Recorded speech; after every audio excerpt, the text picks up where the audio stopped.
Page 1434, The Life of Jesus, speaking about reality.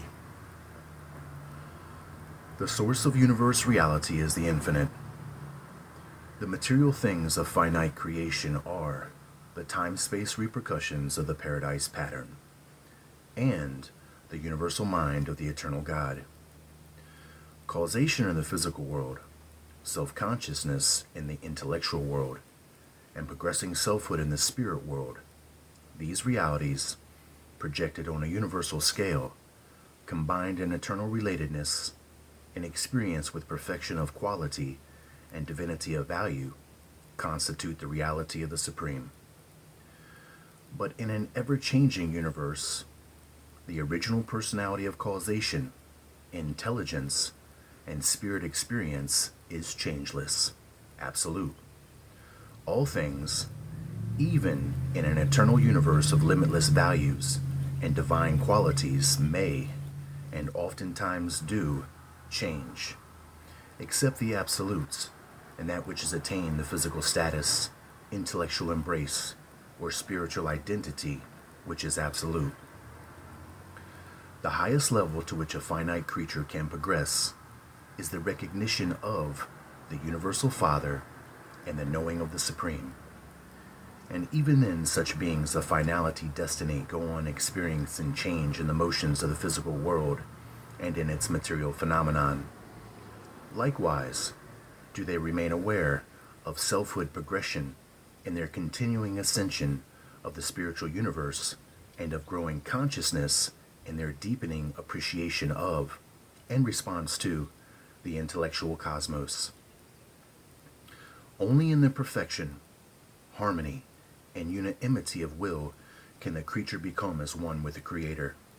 And such a state of divinity is attained and maintained only by the creature's continuing to live in time and eternity by consistently conforming his finite personal will to the divine will of the Creator.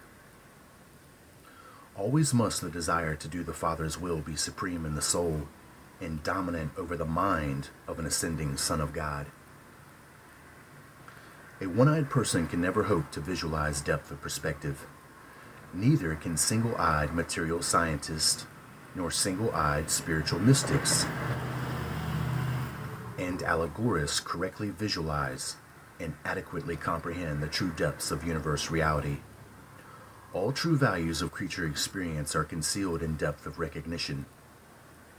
Mindless causation cannot evolve the refined and complex from the crude and the simple. Neither can spiritless experience evolve the divine characters of eternal survival from the material minds of the mortals of time.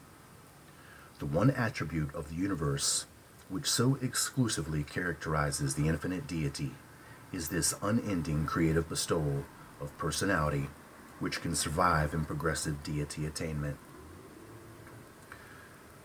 Personality is that cosmic endowment, that phase of universe reality, which can coexist with unlimited change, and at the same time retain its identity in the very presence of all such changes, and forever afterward. Life is an adaptation of the original cosmic causation to the demands and possibilities of universe situations, and it comes into being by the action of the universal mind and the activation of the spirit spark of the God who is spirit. The meaning of life is its adaptability. The value of life is its progressibility, even to the heights of God consciousness.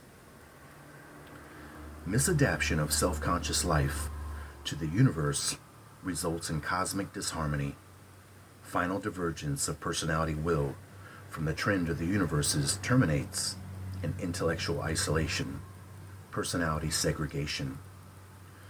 Loss of the indwelling spirit pilot supervenes in spiritual cessation of existence. Intelligent and progressing life becomes then, in and of itself, an incontrivable proof of the existence of a purposeful universe expressing the will of a divine creator. And this life, in the aggregate, struggles toward higher values, having for its final goal the universal Father. Only in degree does man possess mind above the animal level, aside from the higher and quasi-spiritual ministrations of the intellect. Therefore, animals, not having worship and wisdom, cannot experience superconsciousness, consciousness of consciousness. The animal mind is only conscious of the objective universe. Knowledge is the sphere of the material or fact-discerning mind. Truth is the domain of the spiritually endowed intellect that is conscious of knowing God.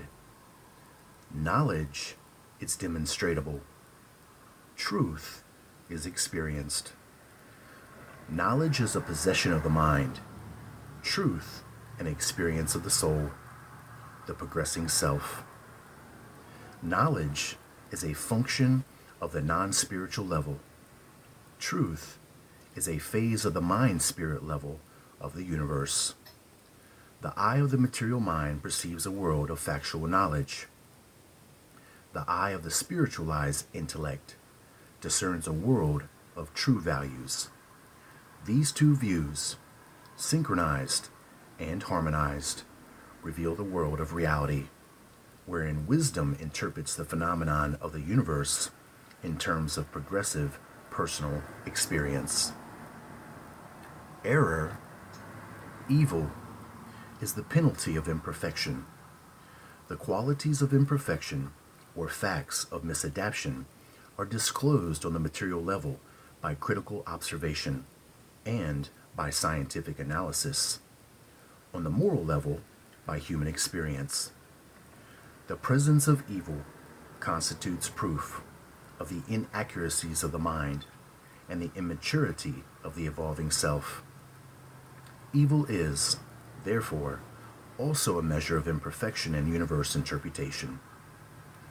The possibility of making mistakes is inherent in the acquisition of wisdom, the scheme of progressing from the partial and temporal to the complete and eternal, from the relative and imperfect to the final and perfected.